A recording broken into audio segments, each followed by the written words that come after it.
Hi, good afternoon. Good afternoon, ma'am.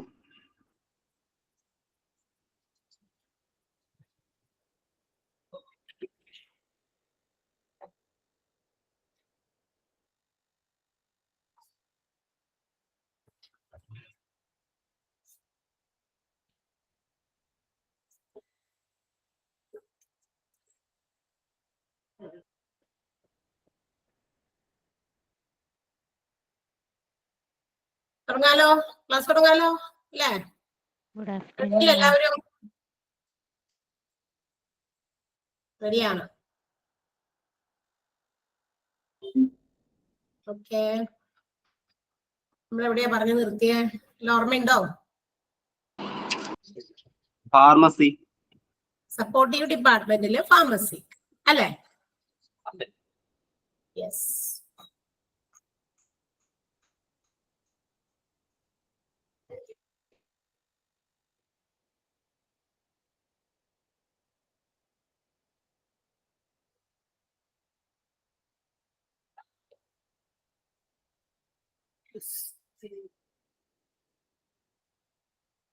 Okay,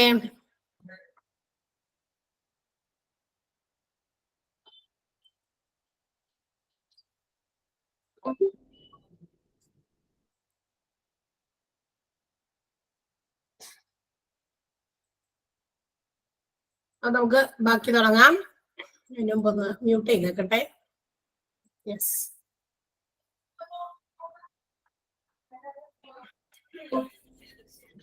ഇപ്പൊ നമ്മള് pharmacy പറഞ്ഞു തീർത്തോ? ഫാർമസി കഴിഞ്ഞായിരുന്നോ നമ്മളുടെ? ഓ, നിങ്ങള് എന്തൂല. ഫാർമസി എടുത്തു കഴിഞ്ഞോ, അല്ലെങ്കിൽ ഫാർമസി തുടങ്ങി എടുക്കണോ? എന്താണ്? Oh my God, there is no answer.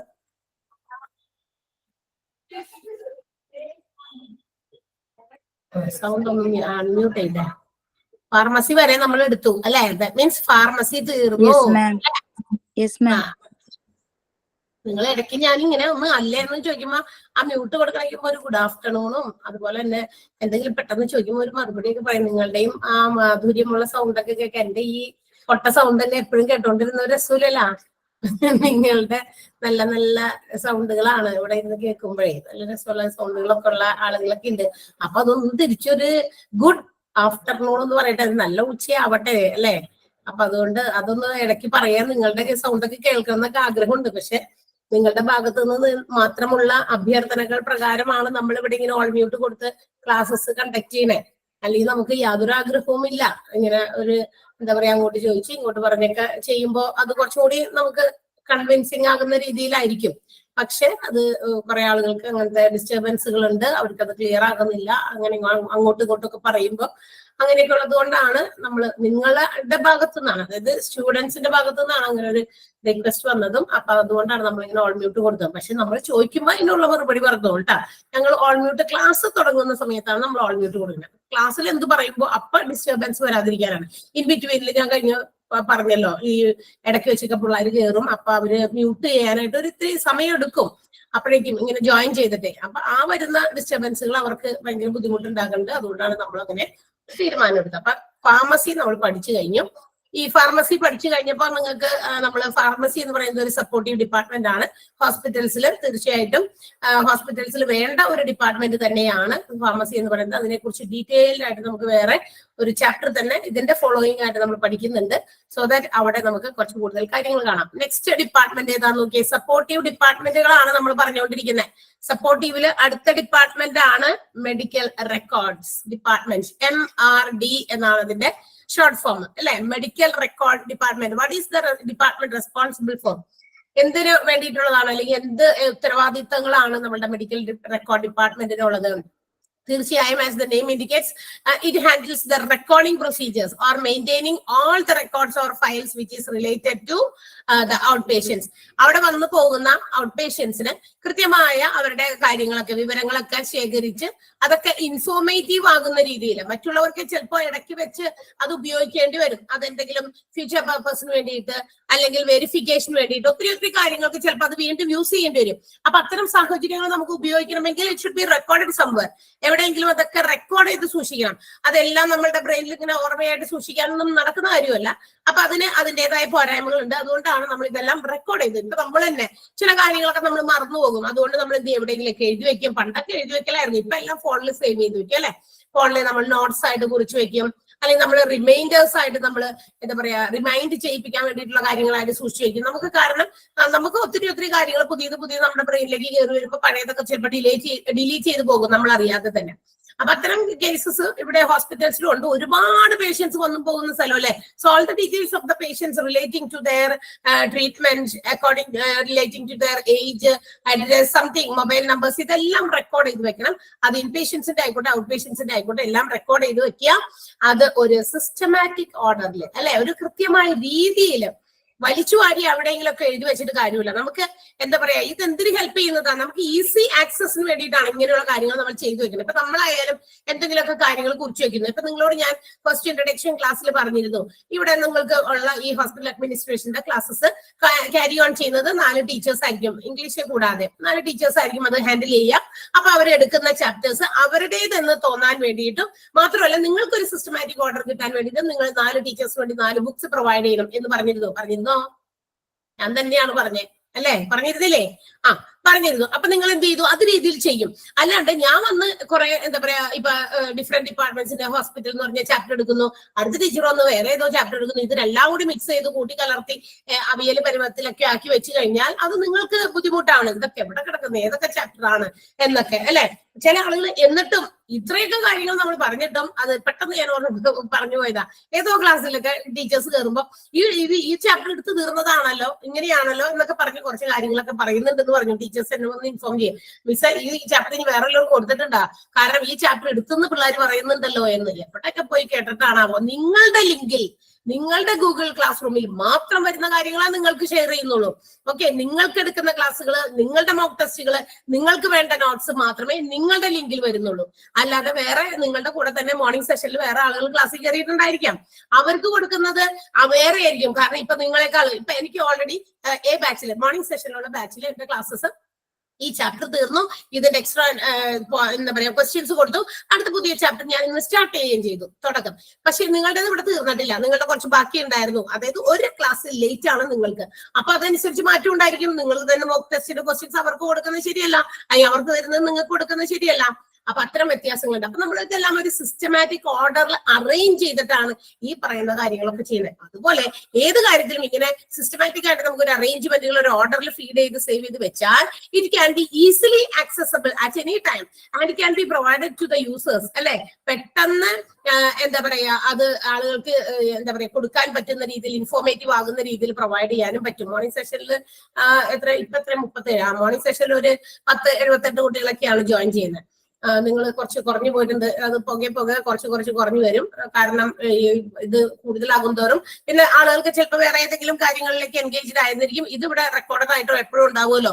അപ്പൊ ആ രീതിയിൽ നിങ്ങൾക്ക് എപ്പോ വേണമെങ്കിലും കാണാം, ആ രീതിയിലായിരിക്കാം, എങ്ങനെയെങ്കിലും ആവട്ടെ, നമ്മൾ അതിലേക്കൊന്നും പോകുന്നില്ല. അപ്പൊ ഇതെല്ലാം റെക്കോർഡ് ചെയ്യുക, സൂക്ഷിക്കുക, അതുപോലെ തന്നെ സിസ്റ്റമാറ്റിക് ഓർഡറിൽ വെക്കുക എന്നുള്ളതാണ് മെഡിക്കൽ റെക്കോർഡിംഗ് ഡിപ്പാർട്ട്മെന്റിന്റെ ജോലി. അപ്പൊ അതുകൊണ്ട് തന്നെ മെഡിക്കൽ സ്റ്റാറ്റിസ്റ്റിക്സ് ഇതിലൂടെ അവർക്ക് എന്തെങ്കിലും ഒരു കണക്കെടുപ്പുകളൊക്കെ നടത്തണോ, ഏതെങ്കിലും ഡിപ്പാർട്ട്മെന്റുകളെ കുറിച്ച് പ്രത്യേക ചില കണക്കെടുപ്പുകളൊക്കെ നടത്തണമെങ്കിൽ അതൊക്കെ അവർക്ക് പെട്ടെന്നായിട്ട് അവർക്ക് എന്താ പറയാ അസർട്ടൈൻ ചെയ്യാൻ സാധിക്കും. ഫ്യൂച്ചർ പർപ്പസിന് ഈ പറയുന്ന കാര്യങ്ങൾ റെക്കോർഡ് ചെയ്ത കാര്യങ്ങളൊക്കെ സൂക്ഷിച്ച് വെച്ചിരുന്നാൽ ഫ്യൂച്ചർ പർപ്പസിന് അത് അവർക്ക് ഉപയോഗിക്കുകയും ചെയ്യാം. ഓക്കെ, അപ്പൊ ഇത്തരം കാര്യങ്ങൾക്കൊക്കെ വേണ്ടിയിട്ടുള്ള ഒരു ഡിപ്പാർട്ട്മെന്റ് ആണ് നമ്മുടെ മെഡിക്കൽ റെക്കോർഡ് ഡിപ്പാർട്ട്മെന്റ്. മനസ്സിലായി കാണുമല്ലോ അല്ലെ.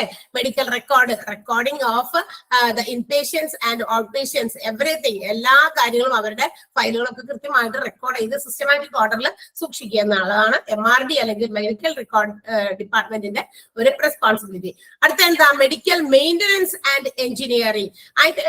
See, we have already discussed that there are many types of machinery machineries, equipments which are used in the hospital. ഹോസ്പിറ്റലിൽ ഒരുപാട് മെഷീനറീസും ഒരുപാട് എക്യുപ്മെന്റുകളൊക്കെ ഒരുപാട് ഉപയോഗിക്കുന്നുണ്ട്. ബിഗ് ആൻഡ് ഹൈ അല്ലെ, എന്താ പറയാ, ചെറുതും വലുതും വലിയ ഹ്യൂജ് ആയിട്ടുള്ള മെഷീനറീസും ഒക്കെ ഈവൻ നമ്മുടെ ഹോസ്പിറ്റൽസിൽ ഉപയോഗിക്കുന്നുണ്ട്. അതുകൂടാതെ നമ്മുടെ ഹോസ്പിറ്റൽസിൽ തന്നെ പല മുറികളിലും AC, അതുപോലെ തന്നെ ഫ്ലഷ്, വാട്ടർ, പ്ലംബിങ്ങിന്റെ റിലേറ്റഡ് ആയിട്ടുള്ള കാര്യങ്ങൾ, ഒത്തിരി കാര്യങ്ങളും ഇലക്ട്രിക്കൽ ഫെസിലിറ്റീസ് പ്രൊവൈഡ് ചെയ്യുന്ന മറ്റു കാര്യങ്ങളും എല്ലാം തന്നെ ഉണ്ട്. And all these machines, equipments, everything electrical, whether it is electrical or any other plumbing related ആയിട്ടുള്ള എല്ലാം should be perfectly in എന്താ പറയാ വർക്കിംഗ് കണ്ടീഷൻ. എല്ലാം പെർഫെക്റ്റ് ആയിട്ടുള്ള വർക്കിംഗ് കണ്ടീഷനിലായിരിക്കണം. ഒന്നും ബ്രേക്ക് ഡൗൺ ആയിട്ടിരിക്കാൻ പാടില്ല. ബ്രേക്ക് ഡൗൺ ആയാൽ എന്ത് പറ്റും? എല്ലാം താറുമാറാകും അല്ലെ. അപ്പൊ ഇതെല്ലാം കൃത്യമായിട്ട് എല്ലാം വർക്കിംഗ് കണ്ടീഷനിലാക്കുക എന്നുള്ള ഒരു റെസ്പോൺസിബിലിറ്റി ആണ് മെഡിക്കൽ മെയിന്റനൻസ് ആൻഡ് എഞ്ചിനീയറിംഗ് വിഭാഗത്തിന്റെ റെസ്പോൺസിബിലിറ്റി. AC ഒക്കെ വർക്കിംഗ് ഇല്ലെങ്കിൽ അതൊക്കെ എത്രയും പെട്ടെന്ന് ശരിയാക്കുക, റിപ്പയർ ചെയ്യുക. എന്ന് വെച്ചാൽ അതിന് ഈ ഡിപ്പാർട്ട്മെന്റിലുള്ള ആള് അത് അറിഞ്ഞിരിക്കണമെന്നാണോ? തീർച്ചയായും അല്ല എന്ന് തന്നെയാണ്. ഇവർക്ക് ഈ പറയുന്ന കാര്യങ്ങൾ, ഇത്തരം മെഷീനറീസ്, ഇലക്ട്രിക്കൽ ആയിക്കോട്ടെ അല്ലെങ്കിൽ പ്ലംബിംഗ് രീതിയിലുള്ളതായിക്കോട്ടെ, ഏത് മെഷീൻസ് ആയാലും അത് റിപ്പയർ ചെയ്യാൻ ഏതെങ്കിലും ഒന്ന് ബ്രേക്ക് ഡൗൺ ആയാൽ അത് ഏത് ആളുകളെ കോൺടാക്ട് ചെയ്താൽ ആസ് സൂൺ ആസ് പോസിബിൾ അത് നമുക്ക് റിപ്പയർ ചെയ്ത് കിട്ടും എന്നുള്ളതൊക്കെ ഇവർ അറിഞ്ഞിരിക്കണം. അവരുടെ ഡീറ്റെയിൽസ് അല്ലെങ്കിൽ അവരുടെ ഫോൺ നമ്പേഴ്സ് ഇവർ സേവ് ചെയ്ത് വെക്കുക. ആസ് സൂൺ ആസ് പോസിബിൾ എപ്പോഴെങ്കിലും ഇത് ചെയ്തു കഴിഞ്ഞാൽ, ഇങ്ങനെ ഒരു കാര്യം വന്നു കഴിഞ്ഞാൽ അവരെ റിപ്പയർ ചെയ്യാനായിട്ട് എത്രയും പെട്ടെന്ന് വിളിക്കുക എന്നുള്ളതാണ് ഇവരുടെ റെസ്പോൺസിബിലിറ്റി. അപ്പൊ ഇവരാണ് ഇതിന് റെസ്പോൺസിബിൾ. ഏതെങ്കിലും ഹോസ്പിറ്റലിൽ ഏതെങ്കിലും മെഷീനറി ബ്രേക്ക് ഡൗൺ ആയാൽ they have to contact the medical maintenance and engineering departments for make it repaired. അത് റിപ്പയർ ചെയ്ത് കൊടുക്കാൻ വേണ്ടിയിട്ട് ഇവരെ കോൺടാക്ട് ചെയ്യണം. ഇവരുടെ അടുത്ത് എന്ന് പറഞ്ഞാൽ മതി, അല്ലാണ്ട് ആരോട് എന്ന് പറയുന്നൊന്നും പേടിക്കൊന്നും വേണ്ട. ഹോസ്പിറ്റൽസിൽ എന്തൊക്കെ മെഷീൻസ് ഉണ്ടോ അപ്പൊ അതൊക്കെ ഇപ്പൊ നോക്കാം. AC മെക്കാനിക് അല്ലെങ്കിൽ AC റിപ്പയർ ചെയ്യുന്ന ആളുകൾക്ക് ചിലപ്പോൾ പ്ലംബിങ്ങിന്റെ അറിയില്ലായിരിക്കാം, അല്ലെങ്കിൽ ഏതെങ്കിലും അവിടെ ഹോസ്പിറ്റലിൽ ഉപയോഗിക്കുന്ന എക്കോ കാർഡിയോഗ്രാം മെഷീനോ സ്കാനിങ് മെഷീനോ എന്തെങ്കിലും ചിലപ്പോൾ പെട്ടെന്ന് ബ്രേക്ക് ഡൗൺ ആയി, അത് അവർക്ക് ചിലപ്പോൾ ക്ലിയർ ചെയ്യാൻ, അത്തരം റിപ്പയർമെന്റുകൾ ചെയ്യാൻ അറിയില്ലായിരിക്കാം. ഇതെല്ലാം കൂടി ഒരാൾക്ക് ചെയ്യാൻ അറിയില്ല. പക്ഷെ ആരൊക്കെ ഇതുമായി ബന്ധപ്പെട്ടിട്ട് ഈ ഓരോ മെഷീൻസും ഹാൻഡിൽ ചെയ്യാൻ പറ്റുന്നവർ ആരൊക്കെയാണോ അവരുടെ ഒക്കെ ഡീറ്റെയിൽസ് ഇവര് റെക്കോർഡ് ചെയ്ത് വെക്കുക. എന്നിട്ട് എപ്പോഴാണോ ഇതിനൊക്കെ റിക്വയർമെന്റ് ആവശ്യം അപ്പോഴൊക്കെ അവരെ കോൺടാക്ട് ചെയ്ത് എത്രയും പെട്ടെന്ന് അതൊക്കെ ക്ലിയർ ചെയ്യുക എന്നുള്ളതാണ് ഈ ഒരു ഡിപ്പാർട്ട്മെന്റിന്റെ ഒരു എന്താ പറയാ റെസ്പോൺസിബിലിറ്റി. മനസ്സിലായോ? എന്താണ് മെഡിക്കൽ മെയിന്റനൻസ് ആൻഡ് എഞ്ചിനീയറിംഗ് എന്ന് മനസ്സിലായോ? മെഡിക്കൽ റെക്കോർഡ് വേറെ, മെഡിക്കൽ മെയിന്റനൻസ് ആൻഡ് എഞ്ചിനീയറിംഗ് വേറെ. രണ്ടും തമ്മിൽ ക്ലാഷ് ആകരുത്. രണ്ട് വ്യത്യാസമാണ്. മെഡിക്കൽ റെക്കോർഡ് എന്ന് പറഞ്ഞാൽ പേഷ്യൻസ് ഇൻപേഷ്യൻസ് ആയിക്കോട്ടെ ഔട്ട് പേഷ്യൻസ് ആയിക്കോട്ടെ അവരുടെ ഡീറ്റെയിൽസും മറ്റു കാര്യങ്ങളൊക്കെ റെക്കോർഡ് ചെയ്യുക. അത് നമ്മുടെ മെഡിക്കൽ സ്റ്റാറ്റിസ്റ്റിക്സ് ഉണ്ടാക്കാനും ഫ്യൂച്ചർ പർപ്പസിനും ഒക്കെ ഹെൽപ്പ് ചെയ്യുന്നു. എന്നാൽ മെഡിക്കൽ മെയിന്റനൻസ് അതല്ല. ഹോസ്പിറ്റൽസിൽ ഇലക്ട്രിക്കൽ ആയിട്ട് അതുപോലെ തന്നെ മെഷീൻസ് ആയിട്ട് എക്യുപ്മെന്റ്സ് ആയിട്ട് ഒരുപാട് പ്രോജക്റ്റുകളും ഇൻസ്റ്റാൾ ചെയ്തിട്ടുണ്ടായിരിക്കും. ഇതിനൊക്കെ എന്തെങ്കിലും റിപ്പയർമെന്റ്സ് ബ്രേക്ക് ഡൗൺസ് വന്നു കഴിഞ്ഞാൽ it should be repaired or replaced as soon as possible. എത്രയും പെട്ടെന്ന് തന്നെ അത് ഒന്നില്ലെങ്കിൽ ഒട്ടും പറ്റുന്നില്ല അതിൽ മാറ്റി വെക്കണം, അല്ലെങ്കിൽ റിപ്പയർ ചെയ്യണം. അതല്ലെങ്കിൽ എന്ത് പറ്റും? എല്ലാ പണിയും അവതാളത്തിലാവും. അപ്പൊ നമ്മളുടെ വീടുകളിൽ തന്നെ നമ്മൾ രാവിലെ എഴുന്നേൽക്കുമ്പോൾ മുതൽ വൈകുന്നേരം വരെ കുറെ കാര്യങ്ങളൊക്കെ ചെയ്യും അല്ലെ. നമ്മുടെ ഒരു എന്താ പറയാ beginning of A day start ചെയ്യുന്നത് എങ്ങനെയാ? ഒന്ന് മുഖം കഴുകിയിട്ടാണ് അല്ലെ. പൈപ്പാണ് നമ്മൾ ആദ്യം തന്നെ ചെന്ന് തുറക്കാം. അടുക്കളയിലോ അല്ലെങ്കിൽ വാഷ് ബേസിനിലോ പോയിട്ട് ആദ്യം തന്നെ ഒരു പൈപ്പ് തുറക്കും. എന്നിട്ടൊന്ന് മുഖമോ വായൊക്കെ ഒന്ന് കഴുകിയിട്ടാണ് നമ്മൾ കിച്ചണിൽ കയറിയിട്ട്, സ്ത്രീകളുടെ കാര്യമാണ് പറഞ്ഞത്, കൂടുതലും അവർ അങ്ങനത്തെ കാര്യങ്ങൾ ഹാൻഡിൽ ചെയ്യുന്നത്. അതുകൊണ്ട് അപ്പൊ നമ്മൾ അത് ചെയ്തിട്ടാണ് നമ്മൾ എന്ത് ചെയ്യുക, അറ്റ്ലീസ്റ്റ് നമ്മൾ പൈപ്പ് തുറന്നിട്ട് വെള്ളം എടുത്തിട്ടാണ് നമ്മൾ ഒരു ചായ ഇട്ട് കുടിച്ചിട്ട് സ്റ്റാർട്ട് ചെയ്യാൻ ബിഗിനിങ്. ചില ആളുകൾ ഇന്നിപ്പോ ചായയൊക്കെ ഹെൽത്തി അല്ല എന്നൊക്കെ പറഞ്ഞുകൊണ്ട് ഒരുപാട് കാര്യങ്ങളൊക്കെ ഉള്ളതുകൊണ്ട് പല പല ഡ്രിങ്ക്സും ഉണ്ടാക്കി കഴിക്കുന്നവരുണ്ട്. എന്തായാലും ഇതിന് വെള്ളം വേണം. അപ്പൊ നമ്മൾ ആദ്യം തുറക്കും. ഇത് അവിടെ വെള്ളം വന്നില്ല എന്ന് വിചാരിക്കാം. അപ്പൊ തന്നെ നമ്മൾ എന്താ പറയാ ആകെ കൺഫ്യൂസ്ഡ് ആയി എന്ത് ചെയ്യും അല്ലെ. പെട്ടെന്ന് വെള്ളം നിന്ന് പോയേക്കണോ, അല്ലെങ്കിൽ വെള്ളം ഇവിടെ വന്നില്ല, നമ്മൾ തുറന്ന പൈപ്പിൽ കൂടി അവിടെ വരുന്നില്ല. നമുക്ക് ഏറ്റവും അത്യാവശ്യം കിച്ചണിൽ കുറെ വെള്ളമൊക്കെ വേണം. എന്ത് നമ്മൾ വിചാരിച്ചാലും കിച്ചണിൽ ഏറ്റവും കൂടുതൽ നമുക്ക് വെള്ളം ഉപയോഗിക്കേണ്ട സ്ഥലമാണ്. അപ്പൊ അത് ബ്രേക്ക് ഡൗൺ ആയി കഴിഞ്ഞാൽ ഉണ്ടാകുന്ന ഒരു എന്താ പറയാ ബുദ്ധിമുട്ട് നിങ്ങൾക്ക് അറിയാലോ. അപ്പൊ ഒന്ന് ഒരു ഹോസ്പിറ്റൽ, ഇത്രയും വലിയൊരു ഹോസ്പിറ്റൽസിലെ പല കാര്യങ്ങളും പല പേഷ്യൻസ് വരുമ്പോൾ അവർക്ക് ചെയ്യേണ്ട ചില മെഷീൻസ് ഒക്കെ ഉപയോഗിക്കേണ്ട മെഷീൻസ് ഒക്കെ ബ്രേക്ക് ഡൗൺ ആയി പോയി കഴിഞ്ഞാൽ ആകെ എല്ലാ കാര്യങ്ങളും ഡിസോർഡർ ആയി പോകും അല്ലെ. അപ്പൊ അതില്ലാതിരിക്കാൻ വേണ്ടിയിട്ട് all the equipments, air conditioning, electrical works facilities all should be in perfect condition. Plumbing ആയിക്കോട്ടെ സ്റ്റീൽ വർക്ക്സ് ആയിക്കോട്ടെ എല്ലാം മൊത്തത്തിലാണ്. Next one purchasing department or material management ആണ്.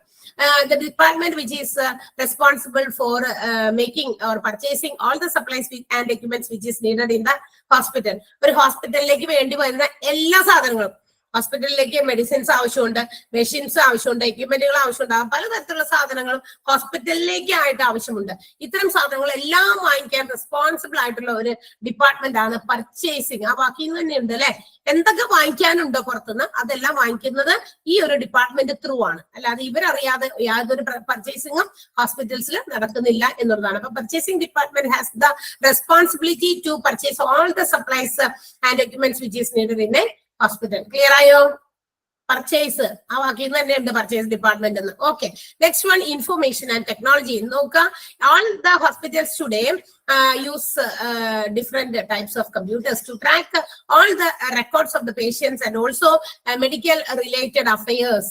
അതായത് ഒരു ഹോസ്പിറ്റൽസിന്റെ മെഡിക്കൽ സംബന്ധമായിട്ടുള്ള കാര്യങ്ങള്, പേഷ്യൻസിന്റെ റെക്കോർഡുകളൊക്കെ ഇന്ന് ഏറ്റവും കൂടുതൽ ഹാൻഡിൽ ചെയ്യാനും അല്ലെങ്കിൽ ഉപയോഗിക്കാനും നമ്മൾ ഇന്ന് ഡിപ്പെൻഡ് ചെയ്യുന്നത് കമ്പ്യൂട്ടേഴ്സിലാണ്. കമ്പ്യൂട്ടർ പലതരത്തിലൊക്കെ ഉണ്ട്, ഡെസ്ക് ടോപ്പ് ഉണ്ട്, നമ്മുടെ ലാപ്ടോപ്പ് ഉണ്ട്, ഒക്കെ ഉണ്ട്.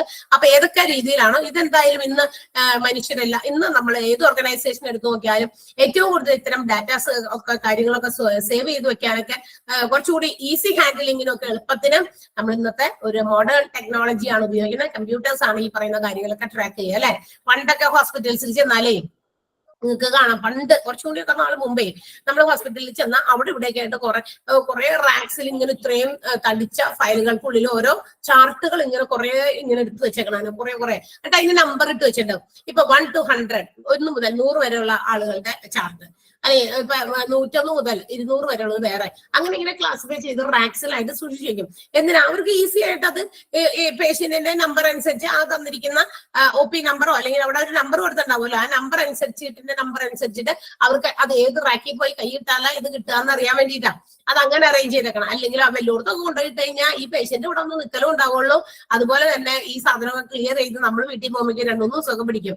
ഓക്കെ, അപ്പൊ അതില്ലാതിരിക്കാൻ അവർ അങ്ങനെ ഒരു അറേഞ്ച്മെന്റ് ആണ്. പക്ഷേ നവഡേയ്സ് ഇന്ന് ഇതൊക്കെ ഈസി ഹാൻഡിലിങ്ങിന് നമുക്ക് കമ്പ്യൂട്ടേഴ്സിൽ നമുക്ക് എന്ത് ചെയ്യാം, സേവ് ചെയ്യാം. അവരുടെ OP നമ്പർ ഉപയോഗിച്ചോ മൊബൈൽ നമ്പർ ഉപയോഗിച്ചോ അവരെ കുറിച്ചുള്ള ഡീറ്റെയിൽസ് കോൺഫിഡൻഷ്യൽ ആയിട്ട് നമുക്ക് എന്ത് ചെയ്യാം, സേവ് ചെയ്ത് വെക്കാൻ നമ്മുടെ ഈ കമ്പ്യൂട്ടേഴ്സിൽ ഇച്ചിരി വളരെ കുഞ്ഞ് ബൈറ്റ് ഒരു സ്ഥലമൊക്കെ ആവശ്യമുള്ളൂ അല്ലെ.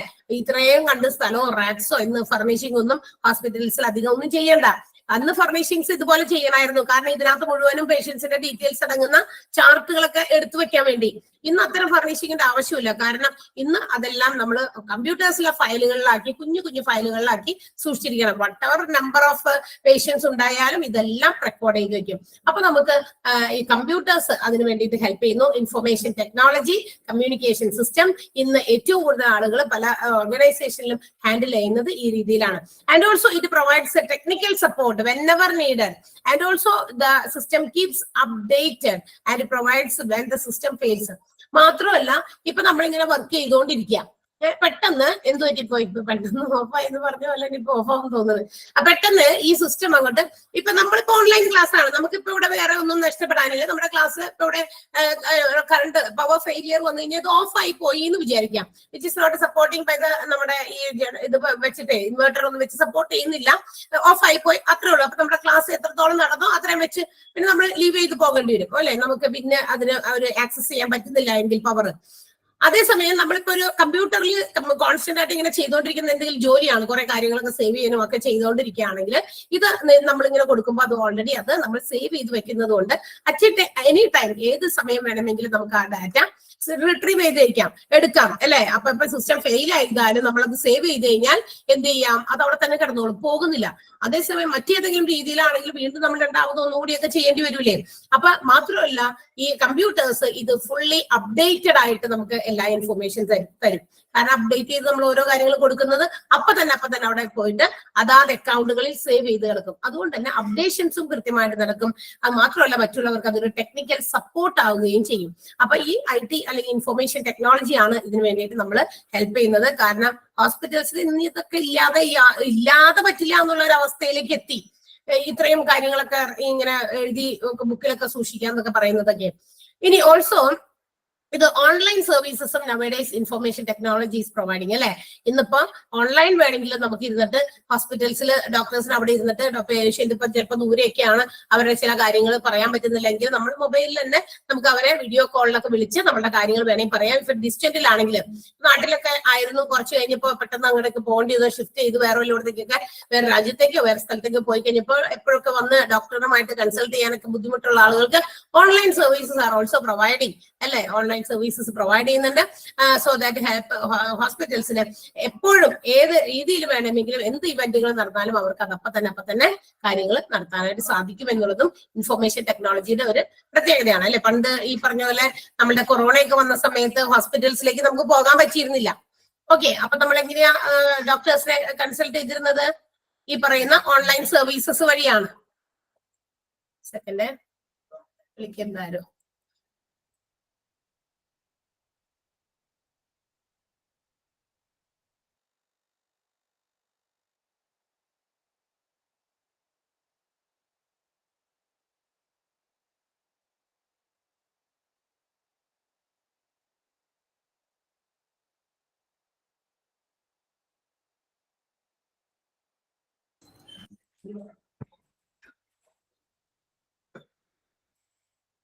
ഓക്കെ, സമ്മതിക്കില്ല എന്നാ തോന്നണേ. അപ്പൊ എന്താ പറഞ്ഞ നമ്മള് അപ്പൊ ഇൻഫർമേഷൻ ടെക്നോളജി ഇതിന് ഹെൽപ്പ് ചെയ്യുന്നു. നമ്മളുടെ ഓൺലൈൻ സർവീസസും ഇന്ന് ഡോക്ടേഴ്സ് പ്രൊവൈഡ് ചെയ്യുന്നുണ്ട്. വീട്ടിലിരുന്നിട്ടായാലും നമുക്ക് കാര്യങ്ങൾ പറഞ്ഞു അല്ലെ. നമ്മള് നമ്മുടെ കൊറോണയൊക്കെ വന്നപ്പോ ഞാൻ പറഞ്ഞുകൊണ്ടിരുന്നത്. അപ്പൊ കൊറോണയൊക്കെ വന്ന സമയത്ത് നമ്മൾ എങ്ങനെയാ ഡോക്ടേഴ്സിന്റെ അടുത്ത് പോകാൻ പറ്റിയില്ല. അവരും അത് പ്രിഫർ ചെയ്തിരുന്നില്ല. ബിക്കോസ് എന്താ കാരണം, ഈ പറഞ്ഞ പോലെ അവിടേക്കൊക്കെ ചെന്ന് കഴിഞ്ഞാൽ നമ്മൾക്കൊക്കെ എന്തെങ്കിലുമൊക്കെ അസുഖങ്ങൾ ഉണ്ടെങ്കിൽ അവരിലേക്കും അത് സ്പ്രെഡ് ചെയ്യാനുള്ള സാധ്യതകൾ കുറെ ഉണ്ടായിരുന്നു. അതുകൊണ്ട് തന്നെ നമ്മളോട് വീട്ടിലിരുന്നിട്ട് അപ്പൊ ഗൂഗിൾ പേ ഒക്കെ ഉള്ളതുകൊണ്ട് അങ്ങനെയൊക്കെ പേയ്മെന്റും ചെയ്തു കൊടുത്താൽ മതിയായിരുന്നു. അപ്പൊ ഓൺലൈൻ സർവീസസും ഒക്കെ പോസിബിൾ ആകുന്ന രീതിയിൽ ഇന്ന് ഇൻഫർമേഷൻ ടെക്നോളജി വളരെ നല്ല രീതിയിൽ എന്ത് ചെയ്യുന്നുണ്ട്, ഹെൽപ്പ് ചെയ്യുന്നുണ്ട് എന്നുള്ളതാണ് നമുക്ക് മറ്റൊരു. അപ്പൊ ഇത് ഹോസ്പിറ്റൽസിലും ഒത്തിരി ഇമ്പോർട്ടന്റ് ആയിട്ടുള്ള ഒരു കാര്യം തന്നെയാണ്. മോഡേൺ ടെക്നോളജി ഉപയോഗിച്ച് നമ്മൾ മാറ്റം വരേണ്ടല്ലേ, മാറ്റങ്ങൾ വരേണ്ടതാണ്. കാരണം ഓരോ എന്താ പറയാ ഡെവലപ്മെന്റും നമ്മളുടെ ജീവിതത്തിലെ മാറ്റങ്ങൾക്ക് വേണ്ടിയിട്ടുള്ളതാണ്. അപ്പൊ അതനുസരിച്ച് എല്ലാവരും മാറണം. ടെക്നോളജി മാറിയപ്പോ നമ്മളും അതിലേക്കായി. ഇപ്പൊ ഇങ്ങനെയൊക്കെ ഇരുന്ന് എന്തുകൊണ്ട് ക്ലാസ് എടുക്കുന്നു നമ്മൾ? പണ്ട് ഈ ഒരു സിസ്റ്റം ഉണ്ടായിരുന്നില്ല. കുറെ നാളുകൾക്ക് ഒരു 10-20 വർഷമൊക്കെ മുമ്പ് ബാക്കിലേക്ക് പോയി കഴിഞ്ഞാൽ ഈ ഓൺലൈൻ എന്ന് പറയുന്ന ഒരു ക്ലാസ്സുകൾ തന്നെ ഏറ്റവും കൂടുതൽ ഇത്രയും പോപ്പുലർ ആയത് എപ്പോഴാണ്? ഈ കൊറോണ സമയം തുടങ്ങിയിട്ടാണ്. ബാക്കി ഏത് കോഴ്സസ് ഇന്നിപ്പോ ഒത്തിരി കോഴ്സസ് ഇതുപോലെ നടക്കുന്നുണ്ട് ഓൺലൈൻ മാത്രമായിട്ട്. അതായത് ഓഫ്ലൈനേ ഇല്ല. അങ്ങനെ ഒരു കോഴ്സസിന് ഓഫ്ലൈൻ കോഴ്സസേ ഇല്ല, എല്ലാം ഓൺലൈനായിട്ട് തന്നെയാണ് പോകുന്നത്. അപ്പൊ അത് ഒക്കെ സാധ്യമാക്കാനും അപ്പൊ എത്ര ദൂരത്തിൽ ഇരുന്നിട്ടായാലും നിങ്ങൾക്ക് അത് ക്ലാസ്സുകൾ കിട്ടാനും ഒക്കെ ഹെൽപ്പ് ചെയ്യുന്നതാണ്. അപ്പൊ അതുപോലെയുള്ള കാര്യങ്ങൾ ഹോസ്പിറ്റൽസിലും ഇന്ന് എല്ലാവരും ഏറ്റെടുത്ത് കഴിഞ്ഞു. അപ്പൊ അത് ഇൻഫർമേഷൻ ടെക്നോളജി ഇത്തരം എല്ലാ മെഡിക്കൽ റിലേറ്റഡ് ആയിട്ടുള്ള പേഷ്യന്റ് റെക്കോർഡുകളൊക്കെ കമ്പ്യൂട്ടറിന്റെ ഹെൽപ്പോടുകൂടി ട്രാക്ക് ചെയ്യാനൊക്കെ ഹെൽപ്പ് ചെയ്യുന്ന ഒരു കാര്യമാണ്. അത് ഹോസ്പിറ്റലിന്റെ മറ്റൊരു സപ്പോർട്ടീവ് ഡിപ്പാർട്ട്മെന്റ് ആണ്. ക്ലിയർ ആയോ? എന്തൊക്കെയാ പഠിച്ച സപ്പോർട്ടീവ് ഡിപ്പാർട്ട്മെന്റിലെ ഏറ്റവും അവസാനം ഫാർമസി കഴിഞ്ഞിട്ട് ഇന്ന് നമ്മൾ പഠിച്ചത് MRD medical record department, medical maintenance and engineering, purchasing department, information technology and communication. ഇത്രയും ഡിപ്പാർട്ട്മെന്റ് ആണ് നമ്മളിപ്പോ സപ്പോർട്ടീവില് കണ്ടത്. ഓക്കെ, ആൻഡ് ഞാൻ എന്തായാലും ഈ ചാപ്റ്റർ ഒന്ന് തീർക്കാൻ പോവാണ്. ബിക്കോസ് നമ്മൾ കുറെ ദിവസമായില്ല ഈ ചാപ്റ്ററും പിടിച്ചുകൊണ്ട് നിൽക്കാൻ തുടങ്ങിയിട്ട്. ഒരു ലെങ്തി ചാപ്റ്റർ ആയിരുന്നു. ഒരുപാട് ഡിപ്പാർട്ട്മെന്റുകളെ കുറിച്ച് നമുക്ക് പഠിക്കാനുണ്ടായിരുന്നു അല്ലെ. ബാക്കി ഡിപ്പാർട്ട്മെന്റുകളിൽ വരുന്ന കാര്യങ്ങളൊക്കെ ചിലപ്പോൾ ചാപ്റ്റർ എടുത്ത് പോയിട്ടുണ്ടാകും. പക്ഷെ ഇതിനകത്ത് ഉള്ള ഒരു കാര്യം എന്ന് പറഞ്ഞു കഴിഞ്ഞാൽ അയ്യോ എന്താ പറയാ, ഇതിനകത്ത് വന്ന CSSD എന്ന് പറഞ്ഞ ചാപ്റ്റർ ചിലപ്പോൾ എടുത്ത് പോയിട്ടുണ്ടാകും അല്ലെ. മറ്റേതാ എന്തൊക്കെയുണ്ടല്ലോ transfer of patients, out patient department എന്നൊക്കെ പറഞ്ഞ ടീച്ചേഴ്സ് വന്ന് എടുത്ത് പോയിട്ടുണ്ടാകും. പക്ഷെ ഇതൊക്കെ ആണെങ്കിലും ഈ ഡിപ്പാർട്ട്മെന്റുകൾ എന്താണെന്ന് ഇൻട്രൊഡ്യൂസ് ചെയ്യുക എന്നുള്ളതായിരുന്നു. ഇത് എനിക്ക് തോന്നുന്നത് കുറച്ച് നാളുകൾ കഴിഞ്ഞിട്ട് ബാക്കിയുള്ള ടീച്ചേഴ്സിന് ക്ലാസ് എടുക്കാൻ പറ്റുള്ളായിരുന്നു ഈ ഒരു ചാപ്റ്റർ തീർന്നതിന് ശേഷം. ബിക്കോസ് അവിടെയാണ് എല്ലാം തുടങ്ങുന്നത്. പക്ഷെ എങ്കിലും അതിന്റെ സമയം അങ്ങനെ കുറെ നമുക്കില്ലല്ലോ, അതുകൊണ്ട് നമ്മൾ അതങ്ങനെ പറഞ്ഞു പോയി. അപ്പൊ ഈ ഡിപ്പാർട്ട്മെന്റുകൾ എല്ലാം നമുക്ക് അറിയണം. ഇതുമായിട്ട് റിലേറ്റ് ചെയ്തിരിക്കുന്ന ഡിസീസസ് എന്തൊക്കെയാണ്, ഇതിനു വേണ്ടിയുള്ള ട്രീറ്റ്മെന്റുകൾ എന്താണ്, ഇതൊക്കെ നമ്മൾ കുറച്ചുകൂടി അതിൽ നിന്ന് ഡീവിയേറ്റ് ചെയ്ത് കുറെ കാര്യങ്ങൾ കൂടി പറഞ്ഞതുകൊണ്ടാണ് ഇത്രയും സമയങ്ങൾ പോയതും. And after all it is A lengthy chapter അല്ലെ. കുറച്ച് വലിയ ചാപ്റ്റർ ആയിരുന്നില്ലേ? അല്ല കുഞ്ഞിതായിരുന്നോ? നിങ്ങൾക്ക് എന്ത് തോന്നുന്നു? ലെങ്തി ആയിരുന്നോ? ഇപ്പൊ തന്നെ ഇവിടെ പവർ ഫെയിലിയർ വരും. ഞാൻ നേരത്തെ പറഞ്ഞില്ലേ, പറഞ്ഞു വന്നപ്പോ നമ്മൾ പറഞ്ഞു നിർത്തിയ കാര്യത്തിലേക്ക് ഇപ്പൊ ഇവിടെ എത്താൻ പോവാണ്. ബിക്കോസ് ഇവിടെ കറണ്ടൊക്കെ പോയി, ഞങ്ങൾ വിളിച്ചു ഊർത്തിരിക്കുകയാണ്. ഓക്കെ, ഞാൻ ഇതൊന്ന് പറഞ്ഞു നിർത്തിക്കോട്ടെ. നമ്മളുടെ മൂന്നാമത്തെ ഹോസ്പിറ്റൽ ഡിപ്പാർട്ട്മെന്റില് മൂന്നാമത്തെ ക്ലാസിഫിക്കേഷൻ ഏതായിരുന്നു? അഡ്മിനിസ്ട്രേറ്റീവ് ഡിപ്പാർട്ട്മെന്റ് ആണ് അല്ലെ. ഇത് ഞാൻ തീർക്കാണ് എന്തായാലും. എനിവേ ഞാനിത് തീർത്തിട്ടെ. ബ്രേക്ക് ഡൗൺ ഫെയിലിയർ വന്നു കഴിഞ്ഞാൽ ഇത് ഓഫായി പോയി കഴിഞ്ഞാൽ നിങ്ങൾ ടാറ്റ പറയാൻ സമയം ഉണ്ടാവില്ല കേട്ടോ. അപ്പൊ ഒന്ന് കേട്ടിരിക്കാം. എന്താണ്? അഡ്മിനിസ്ട്രേറ്റീവ് ഡിപ്പാർട്ട്മെന്റ് ആണ് തേർഡ് ക്ലാസിഫിക്കേഷൻ അല്ലെ. ഹോസ്പിറ്റലിന്റെ തേർഡ് ക്ലാസിഫിക്കേഷൻ ആണ് ഏത്? നമ്മുടെ അഡ്മിനിസ്ട്രേറ്റീവ് ഡിപ്പാർട്ട്മെന്റിന്റെ ഹോസ്പിറ്റൽ അഡ്മിനിസ്ട്രേഷൻ അല്ലെങ്കിൽ അഡ്മിനിസ്ട്രേറ്റീവ് ഡിപ്പാർട്ട്മെന്റ് ഹോസ്പിറ്റലിനകത്തുള്ളത് പ്രധാനമായിട്ടും മൂന്നെണ്ണാണ്. ഒന്ന് അഡ്മിനിസ്ട്രേറ്റീവ്, പിന്നെ ഫിനാൻസ്, ഹ്യൂമൻ റിസോഴ്സ് അല്ലെ. അപ്പൊ നമുക്ക് നോക്കാം ഇതെന്താണ് ഈ human resource. Human resource is the major component of any organisation. ഏത് ബിസിനസ് സ്ഥാപനം എടുത്താലും അവിടുത്തെ ഏറ്റവും പ്രധാനപ്പെട്ട മുഖ്യമായ ഒരു കമ്പോണന്റ്, ഒരു ഫാക്ടർ, ഒരു ഘടകം എന്ന് പറയുന്നത് ഹ്യൂമൻ റിസോഴ്സ് ആണ്. ഇപ്പൊ നമ്മളിവിടെ സിസ്റ്റം ഉണ്ട്, നമ്മൾ പറഞ്ഞു എത്ര കണ്ട് ടെക്നോളജി ഡെവലപ്പ് ചെയ്താലും ഈ സിസ്റ്റം ഉണ്ട്. ഓൺലൈനിൽ നിങ്ങൾ എല്ലാവരും അവിടെ കയറിയിരിക്കുന്നുണ്ട്, ഇവിടെ നോട്ട് പ്രസന്റ് ചെയ്തിട്ട് ഇതെല്ലാം കറക്റ്റ് ആയി. പക്ഷേ ഇതെല്ലാം ഓപ്പറേറ്റ് ചെയ്യാനും ഇതിനെല്ലാം ഹാൻഡിൽ ചെയ്യാനും ഒരു ഹ്യൂമൻ പവർ അവിടെ ആവശ്യമുണ്ട് അല്ലെ. ഒരു മനുഷ്യനെ അതിനെ പ്രവർത്തിപ്പിക്കാൻ വേണം അല്ലെ. People is need. പീപ്പിൾ എന്ന് പറയുന്നത് കമ്പ്യൂട്ടർ എത്ര ആണെങ്കിൽ പോലും അവിടെ അത് പ്രവർത്തിപ്പിക്കാൻ, അതിനെ കൺട്രോൾ ചെയ്യാൻ, അതിനെ മാനേജ് ചെയ്യാൻ ഒരാളെങ്കിൽ അതിന് വേണം. എന്നാൽ മാത്രമേ ഈ ക്ലാസ്സസ് ഒക്കെ നല്ല രീതിയിൽ പോകുള്ളൂ. അതുപോലെ തന്നെ ഇവിടെ ക്ലാസ് എടുത്തിരിക്കാനായിട്ട് ഒരാളുണ്ട്. ഇതെല്ലാം നമ്മൾ എന്താ പറയാ എല്ലാം കോർഡിനേറ്റ് ചെയ്യണം. ഇത് ഓപ്പൺ ആക്കണം, ക്ലാസ് പ്രസന്റ് ചെയ്യണം, നിങ്ങളെയൊക്കെ അതിനകത്തേക്ക് ജോയിൻ ചെയ്യിപ്പിക്കണം, ഞാൻ അതിനകത്തേക്ക് ജോയിൻ ചെയ്യണം, റെക്കോർഡ് ചെയ്യണം. പ്രൊസീജിയേഴ്സ് ഉണ്ട്, ഒത്തിരി പ്രൊസീജിയേഴ്സ് ഇതിനകത്ത് നടക്കുന്നുണ്ട്. അപ്പൊ ഇതിനൊക്കെ ഹ്യൂമൻ റിസോഴ്സസ് ഇമ്പോർട്ടന്റ് ആണ്. അപ്പൊ ഏത് ഓർഗനൈസേഷൻ, ഹോസ്പിറ്റൽസിൽ മാത്രമല്ല, ഹോസ്പിറ്റൽസിൽ അപ്പൊ എത്രയാന്ന് നോക്കിയേ, ഏറ്റവും ടോപ്പ് ലെവലിൽ അത് മാനേജ് ചെയ്യുന്ന managing directors, board of directors, അതുപോലെ തന്നെ എന്താണ് പറയാ ഓരോ ഡോക്ടർമാരുടെയൊക്കെ ഹെഡ്, നേഴ്സുമാര് തന്നെ പല രീതിയിലുള്ളവര്, വർക്കേഴ്സ്, ക്ലീനേഴ്സ്, ഒത്തിരി മെയിൻ്റെനൻസ് വർക്ക് ചെയ്യുന്നവര്, സെക്യൂരിറ്റി, നമ്മൾ കുറെ കാര്യങ്ങൾ പഠിച്ചു. ഈ വിഭാഗം കിച്ചൺ, ക്യാൻറ്റീൻ ഒത്തിരി പ്രവർത്തിക്കുന്നുണ്ട്. അപ്പൊ ഇതിനകത്തൊക്കെ ഹ്യൂമൻ റിസോഴ്സസ് വർക്ക് ചെയ്യുന്നുണ്ട്. ഇവരെ ഹാൻഡിൽ ചെയ്യുക അല്ലെങ്കിൽ ഇവരുടെ റിക്രൂട്ട്മെന്റ് തുടങ്ങി ഒരു ഹോസ്പിറ്റലിൽ ഒരുപാട് ആളുകളെ ഇങ്ങനെ നിയമിക്കുന്നുണ്ട്. ഈ നിയമിച്ചിരിക്കുന്ന ഹ്യൂമൻ റിസോഴ്സസിനെ എല്ലാം കൂടി മാനേജ് ചെയ്യുക എന്നുള്ള ഒരു ചുമതല അല്ലെങ്കിൽ റെസ്പോൺസിബിലിറ്റി ആണ് ഏതിനുള്ളത്? Human resource അഡ്മിനിസ്ട്രേഷനുള്ളത്. ഇവരെയൊക്കെ മാനേജ് ചെയ്യുമ്പോൾ നമുക്ക് നോക്കി ഇവരെ മാനേജ് ചെയ്യുക എന്ന് പറഞ്ഞാൽ ഒരാളെ പോലും മാനേജ് ചെയ്യാൻ നമുക്ക് പറ്റുന്നില്ല എങ്കിലോ, ഇത്രയും വലിയൊരു ഓർഗനൈസേഷൻ, ഹോസ്പിറ്റൽ പോലെയുള്ള ഓർഗനൈസേഷനിൽ ഒരുപാട് ജോലിക്കാർ വരുന്നുണ്ട് ഫ്രം ഡിഫറെന്റ് ഫാമിലി ബാക്ക്ഗ്രൗണ്ട്സ്. അതും കൂടി ഓർക്കണം. എല്ലാം കൂടി ഒരു വീട്ടിൽ നിന്ന് വന്ന ആൾക്കാരല്ല ഇവിടെ വന്ന് ജോലി ചെയ്യുന്നത് അല്ലെ. ഏത് ഓർഗനൈസേഷനിലൊക്കെ ഇപ്പൊ ഇവിടെ ഇതൊരു ഓർഗനൈസേഷൻ ആണെങ്കിൽ ഇവിടെ ഒരുപാട് ജോലിക്കാരുണ്ട്. ടീച്ചേഴ്സ് ആയിട്ടും ടെക്നിക്കൽ വിഭാഗമായിട്ടും മറ്റു ആളുകളൊക്കെ ആയിട്ട് ഒരുപാടുണ്ട്.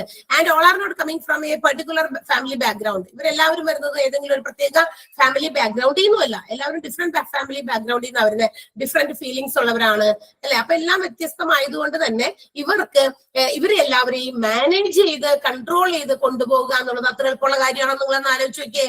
നമ്മളുടെ വീട്ടിൽ എത്ര അംഗങ്ങൾ ഉണ്ടായിരിക്കും? ഒരു വീടുകളിൽ ചിലപ്പോ ഒരു 4, 5, 6 പേരൊക്കെ ആയിരിക്കും ഉണ്ടാകുക അല്ലെ. മാക്സിമം അത്രയും പേരൊക്കെയാ. ഇവറ്റകളെ നമ്മൾ എങ്ങനെ മാനേജ് ചെയ്ത് കൊണ്ടുപോകുന്നു നിങ്ങളൊന്ന് തിങ്ക് ചെയ്യുന്നത് നല്ലതായിരിക്കും. കൊച്ചുങ്ങളുണ്ടാവും, കിടാങ്ങൾ ഇങ്ങോട്ട് വിളിച്ച് അങ്ങോട്ട് പറഞ്ഞ സാധനങ്ങളുണ്ടാവും അല്ലെ. നമ്മളുടെ തന്നെ പാർട്ട്നേഴ്സ് ഉണ്ടായിരിക്കും. അവരോടും കുറെ കാര്യങ്ങളൊക്കെ പറഞ്ഞ് മനസ്സിലാക്കാൻ നമ്മൾ ഒത്തിരി കഷ്ടപ്പെടുന്നുണ്ട്.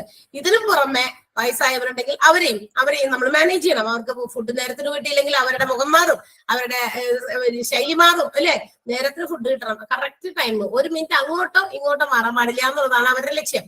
അപ്പൊ അത്തരം കാര്യങ്ങൾ. അപ്പൊ ഇവരെ നമ്മൾ ഒരു വീട്ടില് നമ്മളെല്ലാവരും കൂടി ഒരു വീട്ടിലിരുന്ന് ഏകദേശം എന്താ പറയാ ഇത്തിരിയൊക്കെ സ്വഭാവം ഉണ്ടാവില്ലോ രക്തബന്ധങ്ങൾക്കൊക്കെ. അപ്പൊ അങ്ങനെയൊക്കെ ഉള്ള നമ്മൾ ഒരാൾ മാത്രമേ ചിലപ്പോൾ പുറത്ത് വീട്ടിൽ നിന്ന് തന്നെ, ബാക്കിയുള്ളവരൊക്കെ ബ്ലഡ് റിലേറ്റഡ് ആണ്. ഓർക്കണം, അച്ഛനും അമ്മയും അവരുടെ മോന്റെ ഭാര്യ, കുട്ടികളൊക്കെ അങ്ങനെ ഒരു ബ്ലഡ് റിലേഷൻ അവർ തമ്മിലുണ്ട്. നമ്മൾ മാത്രമായിരിക്കും പുറത്തുനിന്ന് വന്നിരിക്കുന്ന ഒരാള്, പക്ഷെ ബാക്കിയുള്ളവരെല്ലാം ഒരേ ആളുകളാണ്. പക്ഷെ എങ്കിലും ഇവരെ ഹൗ വി മാനേജ്, എങ്ങനെ മാനേജ് ചെയ്യുന്നു എന്ന് ആലോചിച്ച് നോക്കിയേ.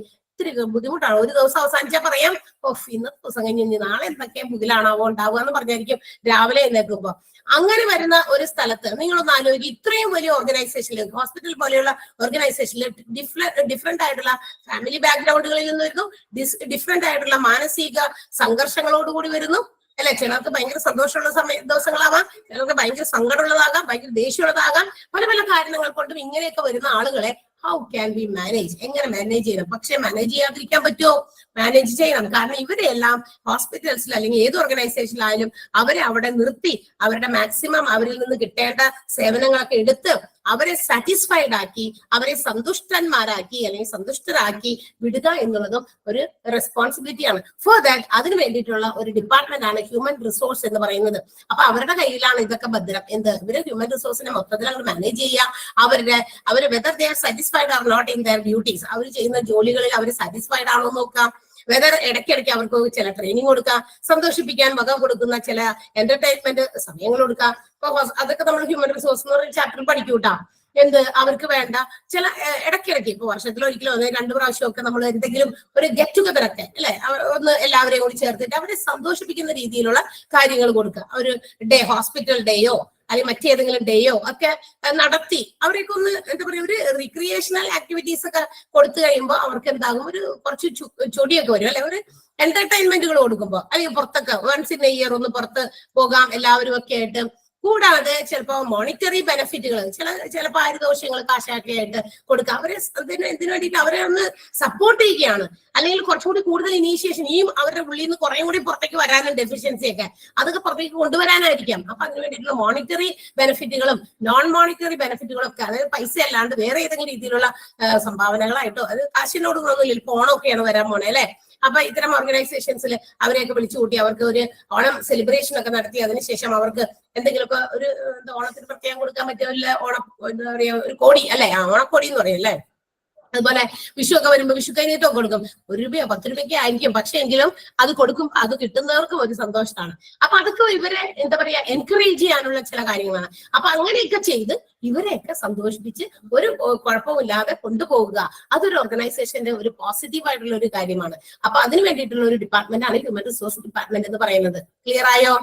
എംപ്ലോയീസിന്റെ സർവീസസ് പരമാവധി ഉപയോഗപ്പെടുത്തുക. പരമാവധി ഇപ്പൊ എന്റെ ഫുൾ എഫിഷ്യൻസി ഞാൻ പുറത്തെടുക്കണമെങ്കിൽ ഇതുപോലെയുള്ള സപ്പോർട്ടുകൾ നമുക്ക് കിട്ടണം. അല്ലാണ്ട് ഞാൻ വർക്ക് ചെയ്യുന്ന സിറ്റുവേഷൻസിൽ എനിക്ക് യാതൊരു തരത്തിലുള്ള അല്ലെങ്കിൽ എനിക്ക് പറ്റാവുന്ന രീതിയിലുള്ള അല്ലെങ്കിൽ സഹിക്കാൻ പറ്റാത്ത രീതിയിലുള്ള ഒരു അറ്റ്മോസ്ഫിയർ ആണ് ഇവിടെ കിട്ടുന്നത്. അപ്പൊ എനിക്ക് അതനുസരിച്ച് നമ്മളുടേതായ മനസ്സും മൈൻഡും അതുപോലെ നമ്മുടെ എഫിഷ്യൻസി നമുക്ക് കൃത്യമായ രീതിയിൽ പുറത്തേക്ക് കൊണ്ടുവരാൻ പറ്റില്ല. അറ്റ്മോസ്ഫിയർ നമുക്ക് ഒരു അനുകൂലമായിട്ട് അല്ലെ, ഒരു ഫേവറബിൾ ആയിട്ടുള്ള സിറ്റുവേഷൻസിലാണ് നമുക്ക് നല്ല രീതിയിൽ വർക്ക് ചെയ്യാനായിട്ട് പറ്റുള്ളൂ. ഓക്കെ, ഇപ്പൊ ഇത്തിരി അൺഫേവറബിൾ ആയിട്ടുള്ള കണ്ടീഷൻ ആണ് ചൂട് നിൽക്കുന്നത്. നെക്സ്റ്റ്, അപ്പൊ മനസ്സിലായോ എന്താണ് ഹ്യൂമൻ റിസോഴ്സ് മാനേജ്മെന്റ് എന്ന് പറഞ്ഞാൽ?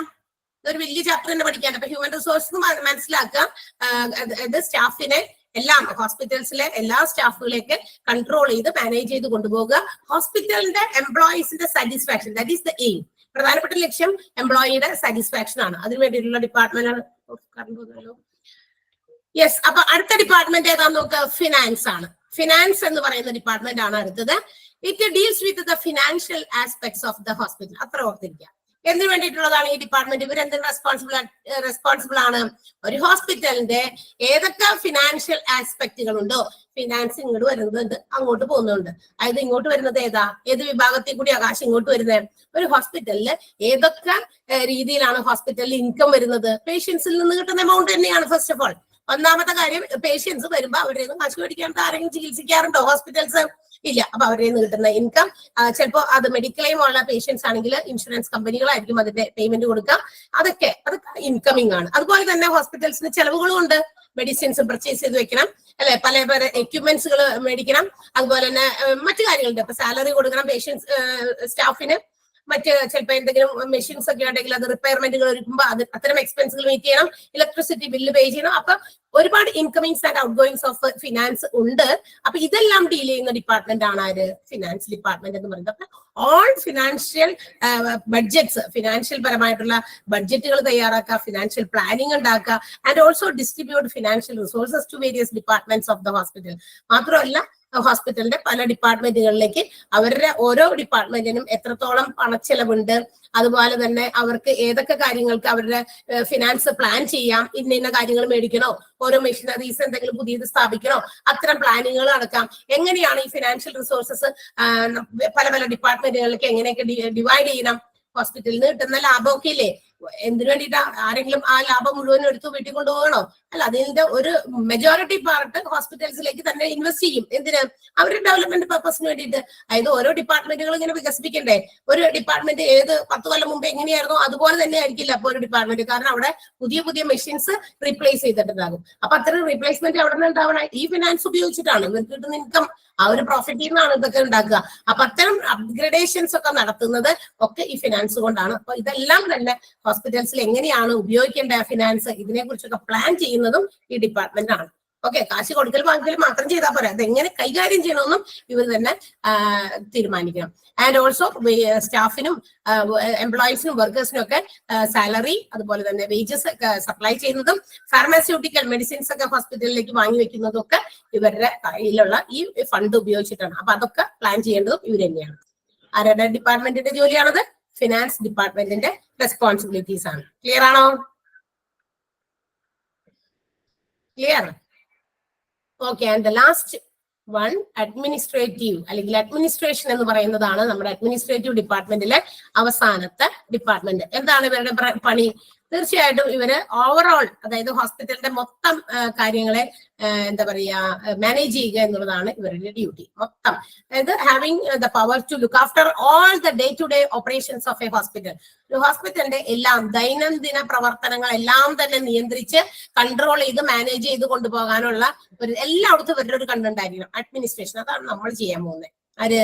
നിങ്ങൾ ഇത് പഠിച്ചു കഴിയുമ്പോൾ ഹോസ്പിറ്റൽ അഡ്മിനിസ്ട്രേറ്റർ ആയി കഴിയുമ്പോൾ ഈ ഒരു ജോലിയാണ് നമ്മുടെ ഇത്. ഇതിന്റെ മോളിൽ കിടന്ന ഫിനാൻസ് അല്ല, അതിന്റെയും മോളിൽ കിടന്ന ഹ്യൂമൻ റിസോഴ്സ് അല്ല, നമ്മൾ പഠിക്കാൻ പോകുന്ന ഈ അഡ്മിനിസ്ട്രേഷൻ എന്ന് പറയുന്ന ഒരു ടോപ്പിക്കാണ്. അല്ലെങ്കിൽ അതാണ് നമ്മൾ ചെയ്യാൻ പോകുന്നത്. എല്ലാ മൊത്തത്തിൽ ഹോസ്പിറ്റൽസിലെ എല്ലാ ഡിപ്പാർട്ട്മെന്റുകളും ഏതൊക്കെ കാര്യങ്ങളുണ്ടോ അവിടെയൊക്കെ നമ്മളുടെ ഒരു കണ്ണ് എത്തുക എന്നുള്ളതാണ്. മാത്രമല്ല, they have to look after all the paperwork of hospital and ensure that every department follows the procedures which is regulated by the hospital. ഹോസ്പിറ്റൽസിൽ എന്തൊക്കെ കാര്യങ്ങൾ നടക്കുന്നുണ്ടോ ഇതിന്റെയൊക്കെ പേപ്പർ വർക്കുകൾ നടത്തുക.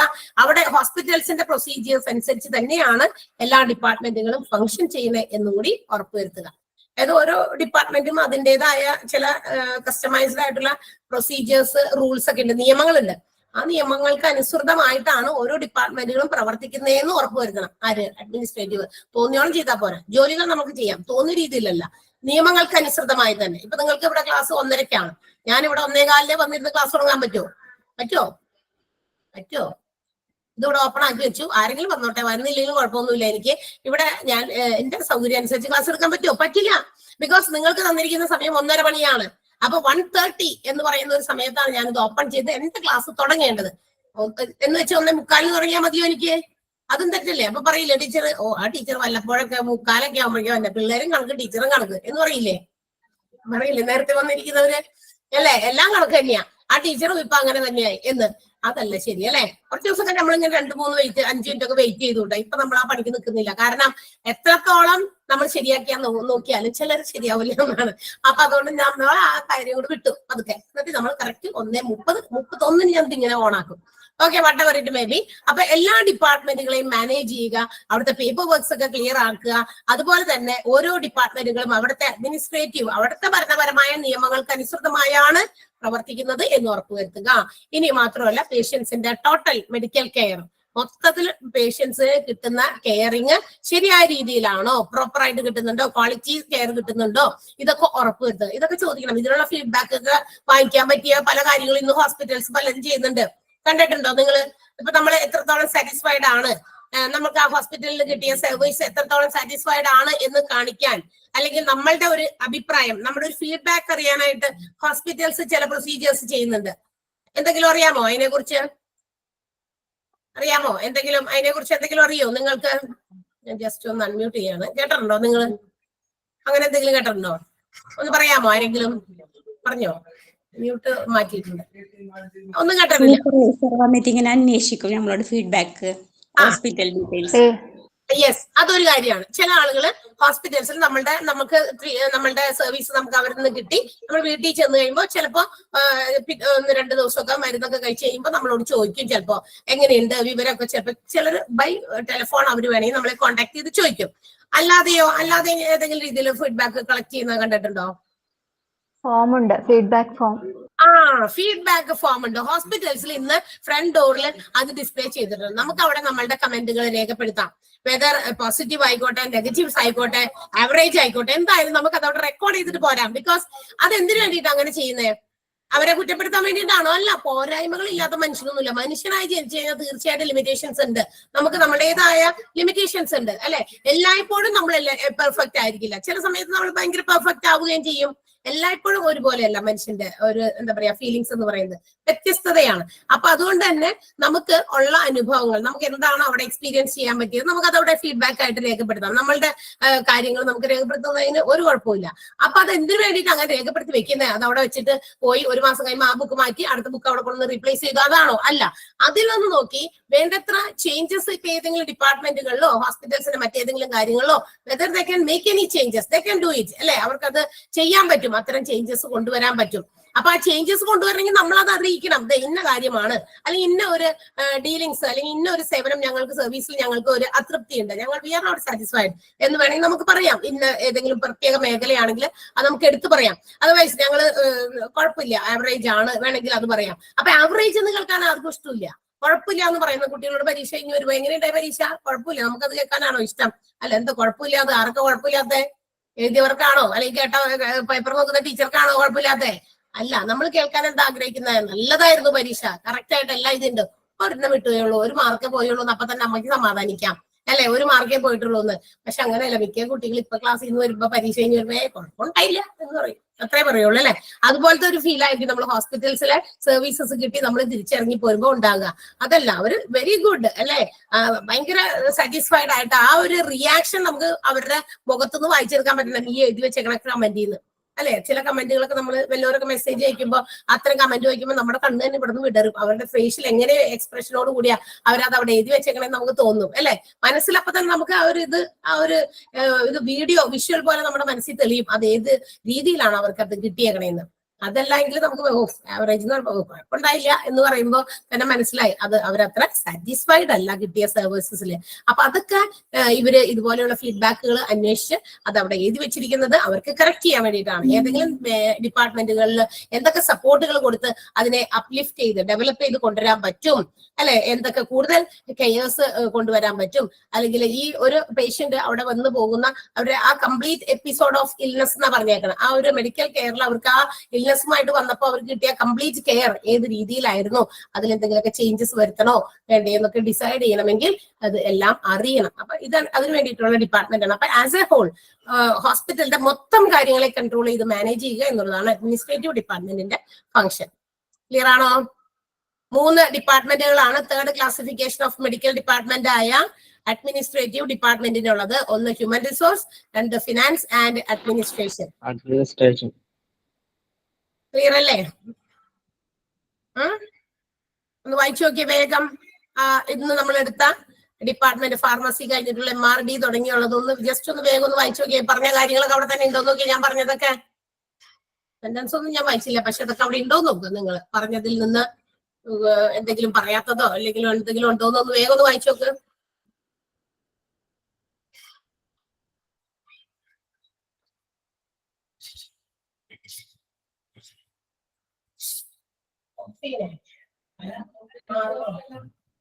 കറണ്ട് വന്നിട്ടില്ലേ? വന്നാ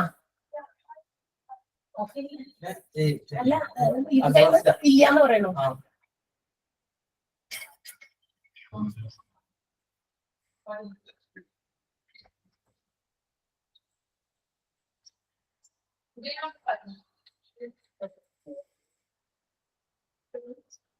ഇതുകൂടി വായിക്കാം കേട്ടോ. അഡ്മിനിസ്ട്രേറ്റീവ് ഡിപ്പാർട്ട്മെന്റ് കൂടി ഒന്ന് വായിക്കാം.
വായിച്ചോ? സഫീറ വായിച്ചോ? സഫീറ വായിച്ചു? ബുദ്ധിമുട്ടൊന്നുമില്ലല്ലോ സെന്റൻസുകളൊന്നും? നിങ്ങൾ ഓരോ ഹ്യൂമൻ റിസോഴ്സ്, ഫിനാൻസ്, അഡ്മിനിസ്ട്രേഷൻ ഒക്കെ ഏതാണ് കോമൺലി അതെന്തുമായിട്ട് റിലേറ്റ് ചെയ്തതാണെന്നൊന്ന് വായിച്ച് മനസ്സിലാക്കി വെച്ചാൽ മതി. വേറെ പ്രശ്നമൊന്നുമില്ലല്ലോ. അപ്പൊ ഇന്ന് നമ്മുടെ ക്ലാസ് ഇവിടെ അവസാനിപ്പിക്കുകയാണ്. ബിക്കോസ് ഇവിടെ പവർ ഫെയിലിയർ നമ്മൾ നേരത്തെ പറഞ്ഞില്ലേ, അത് വന്നു. അപ്പൊ ഇന്ന് ഇവിടെ ക്ലാസ് ഉണ്ടാവില്ല. ഈ സിസ്റ്റം ഇപ്പൊ തന്നെ ഓഫായി പോകും. അതുകൊണ്ട് നമ്മൾ ലീവ് ചെയ്യാണ്. അടുത്ത ക്ലാസ് ഇല്ല കേട്ടോ. ഓക്കെ ആയാ? ഇന്നിനി ക്ലാസ് ഇല്ലെന്നാണോ? അതെ, ഇന്ന് ഇനി ക്ലാസ് ഇല്ല. അതുകൊണ്ട് അത് നമ്മളുടെ എന്റെ ആ ഒരു ടോപ്പിക്ക് ഞാൻ തീർക്കാന്ന് വിചാരിച്ചിട്ടാണ് കണ്ടിന്യൂ ചെയ്തത്. കുറച്ച് മുമ്പ് ഒന്ന് പറഞ്ഞില്ല എന്നോട്. അപ്പൊ നിർത്താൻ പറഞ്ഞതാ. പക്ഷെ ഞാൻ എന്റെ നിർബന്ധത്തിൽ ഇവിടെ വരെ എത്തിച്ചു. ഓക്കെ, അപ്പൊ ബൈ. കാണാം next day. Thank you ma'am. Thank you ma'am. Thank you ma'am. Okay, thank you ma'am.